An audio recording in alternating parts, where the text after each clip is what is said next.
नमस्कार दोस्तों, welcome to OTT classes. मैं आपसे आपका स्वागत करता हूं।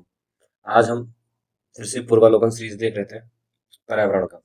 उसमें आगे पढ़ेंगे। आगे टॉपिक था पर्यावरण सुरक्षा। ठीक है, आगे इसका पढ़ते हैं, क्वेश्चन करते हैं इसका। क्वेश्चन नंबर 1 इसका देखते हैं। पर्यावरण अपकर्षक से अभिप्राय है। ऑप्शन ए, पर्यावरणीय गुणों का पूर्ण रूप से निम्नीकरण। ऑप्शन बी, मानवीय क्रियाकलाप के विपरीत परिवर्तन लाना। ऑप्शन सी, पारिस्थितिकी विभिन्नता के परिणाम स्वरूप पारिस्थितिकीय असंतुलन। ऑप्शन डी, उपरोक्त में से सभी। तो आपका जवाब आ गया होगा। अब हम देखते हैं, जवाब सी होगा। ठीक है, आंसर कौन सा होगा? डी। ठीक, आगे बढ़ते हैं। उपरोक्त सभी होंगे इसमें। दूसरा क्वेश्चन देखते हैं। अपक्षय का विचार संबंधित है। जो अपक्षय है का विचार संबंधित है। ऑप्शन ए, पृथक हुए पदार्थों के संग्रह से। ऑप्शन बी, मौसम के दैनिक परिवर्तन। ऑप्शन सी, एक प्राकृतिक क्रिया जो चट्टानों को सूक्ष्म कणों में विभक्त करती है। ठीक, ऑप्शन डी, उपरोक्त में से कोई नहीं। आपका जवाब आ गया होगा। कौन सा ऑप्शन सही है? Option C. कौन सा? एक प्राकृतिक क्रिया जो चट्टानों के सूक्ष्म कणों में व्यक्त हो जाती है, छोटे छोटे कणों में टूट जाती है, अपक्षय कहलाती है। अपक्षय मतलब टूटना होता है, ये पहली बात। ठीक, आगे करते हैं क्वेश्चन नंबर 3। इनमें से किस एक का संबंध पर्यावरणीय सुरक्षा से नहीं है? ऑप्शन ए, धारणीय विकास। ऑप्शन बी, गरीबी रेखा कम करना। ऑप्शन सी, वातानुकूलन। ऑप्शन डी, कागज के थैलों का प्रयोग। अब इसका हम देखते हैं। देखिए, ऑप्शन बी, गरीबी कम करना, ये पर्यावरण से कोई संबंधित है नहीं। ठीक, देखते हैं, ऑप्शन बी सही भी है। ठीक, आगे देखते हैं। अगला टॉपिक है धरणीय विकास। ठीक है, तो इसके क्वेश्चन हम देखेंगे। इसके क्वेश्चन नीचे हैं ये। ठीक, इसका नंबर क्वेश्चन नंबर 1 इसका देखते हैं। निम्नलिखित पर विचार कीजिए। एक नंबर पे है धारणीय विकास लक्ष्य। ठीक, ये क्या है? पहली बार 1972 में एक वैश्विक विचार मंडल थिंक टैंक ने, जिसे क्लब ऑफ रोम कहा जाता था, वास्तविक किया है। ठीक है, प्रस्तावित किया था इन्होंने। दूसरा, धारणीय विकास लक्ष्य 2030 तक प्राप्त किए जाने हैं। इन दोनों ऑप्शन को अब सही बताना है। ऑप्शन ए केवल एक है। ऑप्शन बी केवल दो। ऑप्शन सी एक और दो दोनों। ऑप्शन डी ना तो एक ना तो दो। अब आप बताइए कौन सा होगा? ऑप्शन बी केवल दो। धारणीय विकास का लक्ष्य 2023 तक निर्धारित किया गया है। ठीक है, आगे बताते हैं। वही सतत विकास या धारणीय विकास। दूसरा क्वेश्चन पढ़ते हैं। सतत विकास का लक्ष्य 2017 के सूचकांक में भारत का कौन सा स्थान था? देखिए, प्रीवियस ईयर ये रिपीट नहीं होगा। ठीक है, तो इसका कोई मतलब नहीं, लेकिन तभी मैं आपको एक बार बता देता हूँ ऑप्शन। उस समय ये था 116वां। ठीक, ऑप्शन ए। लेकिन हर साल इसकी रिपोर्ट आती है तो चेंज हो जाएंगे, तो याद रखिएगा, ये रिपोर्ट बहुत इंपॉर्टेंट है। बस इसका कराने का यही तात्पर्य था। ठीक, 1921 में भारत का 120वां रैंक थी। 120वीं रैंक थी 1921, 2021 में भारत का 120वीं रैंक थी। तीसरा क्वेश्चन देखते हैं। निम्नलिखित में से कौन सा राज्य भारत की धारणीय विकास लक्ष्य सूचकांक 19-20 के शीर्ष 5 राज्यों की सूची में नहीं है? याद रखिएगा, अब ये भी जो राज्यों की सूची आती है वो भी आपके लिए इंपॉर्टेंट है। तो हम देखते हैं इसमें से कौन सा नहीं है। ऑप्शन ए, गुजरात नहीं है शीर्ष 5 में। बाकी ये इस इंपॉर्टेंट नहीं है, लेकिन ये टाइप इंपॉर्टेंट है। ये क्वेश्चन कराने का तीसरा दूसरा ये टाइप इंपॉर्टेंट इसलिए करा है। अब ये चैप्टर ही करीब करीब करंट से रिलेट करता है। याद रखिएगा, जिस वर्ष पेपर हो उस वर्ष के करंट के हिसाब से इसको पढ़िएगा, काफी फायदा होगा। ऑप्शन क्वेश्चन 3 पढ़ते हैं, सॉरी 4। नीति आयोग द्वारा हाल में ही जारी सतत विकास सूचकांक या लक्ष्य, जो इंडिया का सूचकांक है 2019, कौन सा राज्य प्रथम स्थान पर आया था? तो हमको ये बताना है। Option A Uttar Pradesh, B Bihar, C Jharkhand, D Kerala. तो अब ये पुराना है, लेकिन केरल तब था, अभी भी शायद केरल सबसे आगे है। तो आप ये याद रखिएगा हमेशा। ठीक है, ये करंट से रिलेटेड में आएंगे, ये इतने टॉपिक हैं। अब आते हैं क्वेश्चन नंबर 5। धारणीय कृषि का अर्थ है। ऑप्शन ए, आत्मनिर्भरता। ऑप्शन बी, विश्व व्यापार संगठन के मानकों के अंतर्गत कृषि निर्यात तथा आयात कर सकना। सी, भूमि का इस प्रकार प्रयोग की उसकी गुणवत्ता अक्षुण्ण बनी रहे। डी, कृषि उपयोग हेतु अपयुक्त भूमि का उपयोग में लाना। अब देखते हैं कौन सा ऑप्शन सही होगा। Option C. ठीक है, भूमि का इसका प्रयोग की उसकी गुणवत्ता अक्षुण्ण बनी रहे। अगला टॉपिक है पृथ्वी शिखर सम्मेलन या रियो समिट इसको बोलते हैं। ठीक है, इस पे आधारित क्वेश्चन करते हैं। इस पे आधारित क्वेश्चन ये है। रियो डी जेनेरियो में संपन्न अंतर्राष्ट्रीय सम्मेलन था? ऑप्शन ए संयुक्त राष्ट्र पर्यावरण एवं विकास सम्मेलन, ऑप्शन बी पर्यावरण एवं प्रदूषण सम्मेलन, ऑप्शन सी अंतर्राष्ट्रीय नई अर्थव्यवस्था, ऑप्शन डी इनमें से कोई नहीं। तो हम देखते हैं कौन सा ऑप्शन सही होगा। ऑप्शन ए संयुक्त राष्ट्र एवं विकास सम्मेलन था ये। ठीक है, रियो डी जो जीनेरो में हुआ था 1992 में। आगे बढ़ते हैं क्वेश्चन नंबर दूसरे की तरफ। भूमंडलीय पर्यावरण सुविधा के संदर्भ में निम्नलिखित में से कौन सा कथन सही है? ऑप्शन ए यह जैव विविधता पर अभिसमय एवं जलवायु परिवर्तन पर संयुक्त राष्ट्र ढांचा अभिसमय के लिए वित्तीय क्रियाविधि के रूप में काम करता है। ऑप्शन बी या वायुमंडलीय स्तर पर पर्यावरण के मुद्दों पर वैज्ञानिक अनुसंधान करता है। ऑप्शन सी या ओसीईडी के अधीन एक अभिकरण है जो अल्पविकसित देशों को उनके पर्यावरण की सुरक्षा के विशिष्ट उद्देश्य से प्रौद्योगिकी और निधियों के अंतर्गत सुपुर्द बनाता है। ऑप्शन डी ए दोनों ए और बी। तो हम देखते हैं कौन सा ऑप्शन सही होगा। ऑप्शन ए जैव विविधता एक अभिसमय और जलवायु परिवर्तन संयुक्त राष्ट्र ढांचा अभिसमय के लिए वित्तीय क्रियाविधि के रूप में काम करता है। कौन? भूमंडलीय पर्यावरण सुविधा। ठीक है, आगे आते हैं। अब एक टॉपिक फिर आ गया एजेंडा 21। ये छोटे छोटे टॉपिक से क्वेश्चन आए हैं, बस एक एक दो दो, लेकिन जानना उसी से रिलेटेड है। एजेंडा 21 क्या था, इसको हम देखते हैं।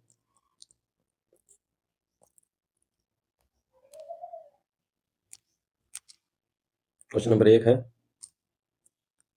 समाचार में कभी कभी दिखने वाले एजेंडा 21 के संदर्भ निम्न से कथनों पर विचार कीजिए। नंबर 1, यह धारणीय विकास के लिए एक वैश्विक कार्य योजना है। 2, 2002 में जोहान्सबर्ग में हुए धारणीय विकास पर विश्व शिखर सम्मेलन में इसकी उत्पत्ति हुई थी। आगे बढ़ते हैं, क्या है इसमें दिया है, कथन का सही बताइए कथन। ऑप्शन ए दिया है केवल एक, ऑप्शन बी दिया है केवल 2, ऑप्शन सी दिया है 1 और 2 दोनों, ऑप्शन डी दिया है ना तो 1 ना तो 2। देखते हैं क्या होगा। ऑप्शन ए केवल एक। केवल एक क्या था? ये धारणीय विकास के लिए एक वैश्विक कार्य योजना है। ठीक है, आगे बढ़ते हैं। क्वेश्चन नंबर 2, पृथ्वी शिखर सम्मेलन का आयोजन किया गया था। अभी आपने इसको पढ़ा ही होगा। ऑप्शन ए काहिरा में, ऑप्शन बी रियो में, ऑप्शन सी डरबन में, ऑप्शन डी क्योटो में। आपका जवाब आ गया होगा ऑप्शन बी रियो में। ठीक है, सही जवाब है ऑप्शन बी रियो। आगे बढ़ते हैं, रियो 20 सम्मेलन +20 सम्मेलन जो हुआ था रियो के बाद, ठीक है, 1992 के बाद 20 साल बाद हुआ था फिर से, ठीक, 2012 में। तो उसका हम देखते हैं, रियो +20 सम्मेलन बोलते हैं। इस पे क्वेश्चन देखते हैं कौन कौन से हैं। नंबर 1 क्वेश्चन है, ये नंबर 1 क्वेश्चन है, आमतौर पर समाचार में आने वाले रियो +20 सम्मेलन क्या है? ए ये धारणीय विकास का संयुक्त सम्मेलन है। ऑप्शन बी विश्व व्यापार संगठन की मैत्री वर्गीय बैठक है। सी जलवायु परिवर्तन पर अंतर सरकारी पैनल का सम्मेलन है। अंतर सरकारी मतलब inter governmental panel of climate change. ठीक है, इसका है। ऑप्शन डी या जैव विविधता पर कन्वेंशन के सदस्य देशों का सम्मेलन है। आपका जवाब आ गया होगा ऑप्शन ए ये धारणीय विकास का एक संयुक्त सम्मेलन है। क्वेश्चन 2 कर देखते हैं, पृथ्वी सम्मेलन +5 आयोजित हुआ था। तो पृथ्वी सम्मेलन जब हुआ तो उसे 5 साल बढ़ा दीजिए। पृथ्वी सम्मेलन हुआ था 1992 में, तो 5 साल जोड़ लीजिए, क्या होगा 1997। ऑप्शन ए दिया है 2005, बी दिया है 2000, सी 1999, डी 1997। तो कौन सा होगा? Option D 1997। अगले क्वेश्चन की तरफ बढ़ते हैं। क्वेश्चन नंबर 3, रियो 20 घोषणा पत्र का शीर्षक क्या था? आइए, the future we want, B the future we seek, C the future we have, D the future we see. ये ऑप्शन दिया गया है, इनमें से कोई नहीं। अब आप बताइए कौन सा है? Option number A the future we want, ये उसका शीर्षक था। चौथा क्वेश्चन देखते हैं, पहला शिखर सम्मेलन कहाँ हुआ? पहला जो पृथ्वी शिखर सम्मेलन कहाँ हुआ था? Option A Washington, B Geneva, C Rio de Janeiro, और ऑप्शन डी ब्रुनेस आयर्स। तो आपको जवाब आ ही गया होगा option C Rio de Janeiro. आगे बढ़ते हैं क्वेश्चन 5 की तरफ। हाँ, हरित अर्थव्यवस्था पर कार्रवाई के लिए भागीदार जो अपेक्षाकृत हरित और अधिक समावेशित अर्थव्यवस्था की ओर देश के संक्रमण में सहायता देने के लिए संयुक्त राष्ट्र की एक क्रियाविधि है आविर्भूत हुई। नंबर 1 ऑप्शन जो है इसका ए ऑप्शन जोहान्सबर्ग में 2002 के संधारणीय विकास की पृथ्वी शिखर सम्मेलन में। Option B Rio de Janeiro में 2012 के संधारणीय विकास पर संयुक्त राष्ट्र सम्मेलन में। ऑप्शन सी पेरिस में 2015 में जलवायु परिवर्तन पर संयुक्त राष्ट्र फ्रेमवर्क कन्वेंशन में। ऑप्शन डी दिल्ली में 2016 के विश्व संधारणीय विकास शिखर सम्मेलन में। आपका जवाब आ गया होगा option B Rio de Janeiro 2012 में। इसी को बोलते हैं पृथ्वी 20 सम्मेलन। 1992 से 20 साल बाद हुआ था फिर से पृथ्वी सम्मेलन के। ठीक, अब आते हैं अगला टॉपिक है विभिन्न संगठनों एवं संस्था। इस पे आधारित क्वेश्चन देखते हैं। नंबर 1 है राष्ट्रीय पर्यावरण अभियांत्रिकी शोध संस्था नीरी बोलते हैं NIERI अवस्थित है। Option A Bangalore, option B Hyderabad, option C Nagpur, option D New Delhi. तो क्या होगा इसमें ऑप्शन सी नागपुर, महाराष्ट्र के नागपुर में अवस्थित है ये। आते हैं दूसरा क्वेश्चन। राष्ट्रीय पर्यावरण अभियांत्रिकी शोध संस्था नीरी कब और कहाँ स्थापित हुई थी? हमको लोकेशन तो पता है नागपुर, तो नागपुर कहाँ है? ऑप्शन बी नागपुर 1998 में। ठीक, क्योंकि अभी क्वेश्चन प्रीवियस है, तुरंत नागपुर से आप गेस कर सकते हैं। आते हैं क्वेश्चन नंबर 3 पे। NEA से आशय है। Option A national equality act, B national environment authority, option C national exhibition agency, D national event association. आपको जवाब आ गया होगा option B national environment authority, NEA का फुल फॉर्म होता है। ठीक, आगे बढ़ते हैं क्वेश्चन नंबर 4 की तरफ। विश्व मौसम संगठन का मुख्यालय अवस्थित है। A Geneva, B Rome, C Sydney, D Tokyo. A Geneva में स्थित है, करेक्ट आंसर ए।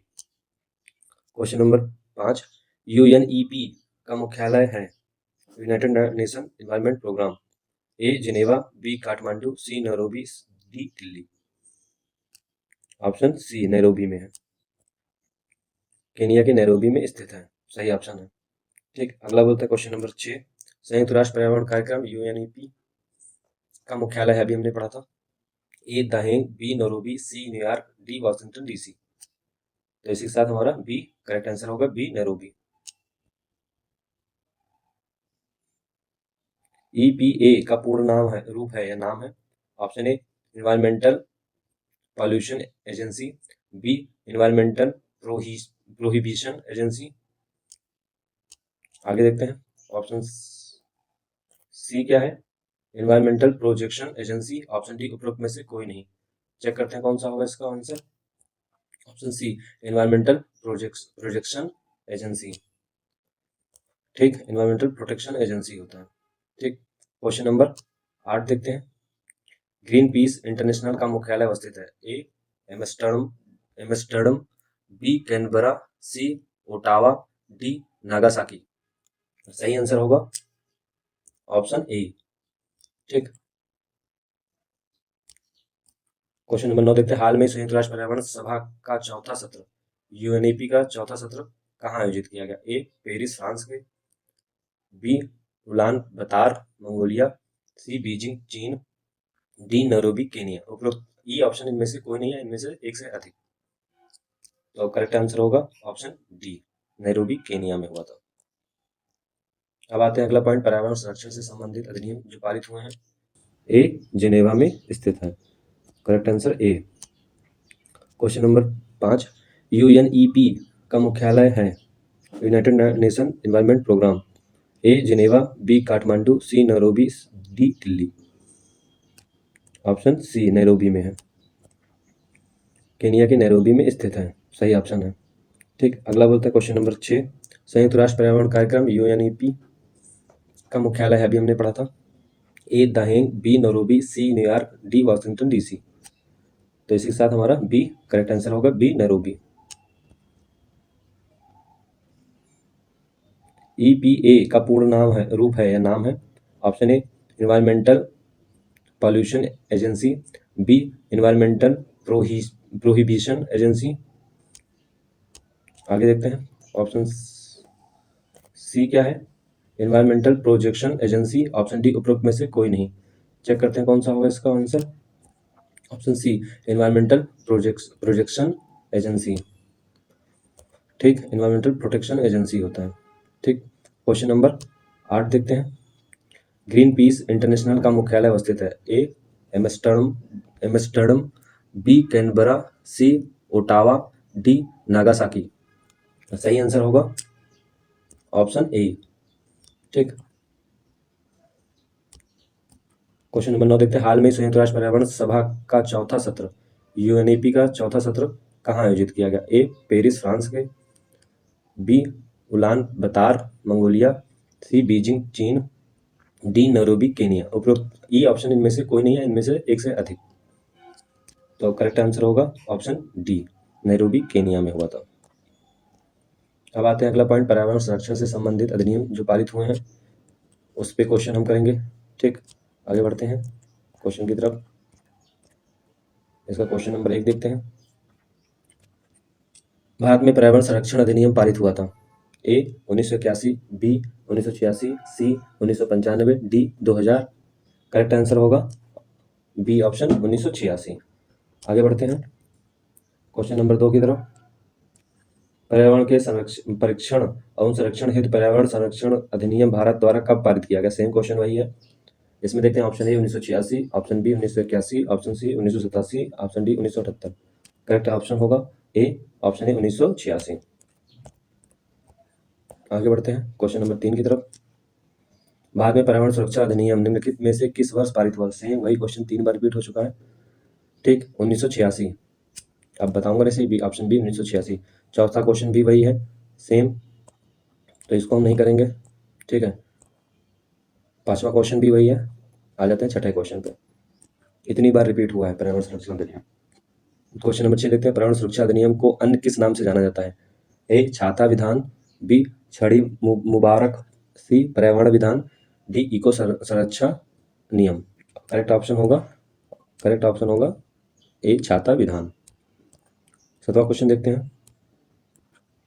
जेनेटिक इंजीनियरिंग अनुमोदन समिति का गठन निम्नलिखित में से किसके अधीन किया गया है? ए खाद्य सुरक्षा एवं मानक अधिनियम 2006 के, माल के भौगोलिक उपदर्शन जो है अधिनियम जो 1919 उसके तहत किया गया है। फिर या ऑप्शन देखते हैं इसमें बीच में रजिस्ट्रेशन एवं संरक्षण वाला अधिनियम। ऑप्शन सी देखते हैं पर्यावरण सुरक्षा अधिनियम 1986। डी देखते हैं वन्य जीव संरक्षण अधिनियम 1972। तो करेक्ट ऑप्शन होगा ऑप्शन सी पर्यावरण सुरक्षा अधिनियम 1986। ठीक है, जेनेटिक इंजीनियरिंग अनुमोदन समिति का गठन इसके तहत किया गया था। ठीक, ऑप्शन क्वेश्चन 8 पे आते हैं। निम्नलिखित में से पर्यावरण संतुलन के संरक्षण से संबंधित है? ए वन नीति, 2 पर्यावरण सुरक्षा अधिनियम 1986, 3 औद्योगिक नीति, 4 शिक्षा नीति। इनमें से कूट का प्रयोग सही प्रयोग कीजिए, मतलब सही कूट बताइए। ऑप्शन ए 1 और 2, option B 2 3, option C 2 3 1, option D चारों। तो करेक्ट ऑप्शन देखते हैं ऑप्शन डी सभी चारों सही हैं। ठीक, आगे बढ़ते हैं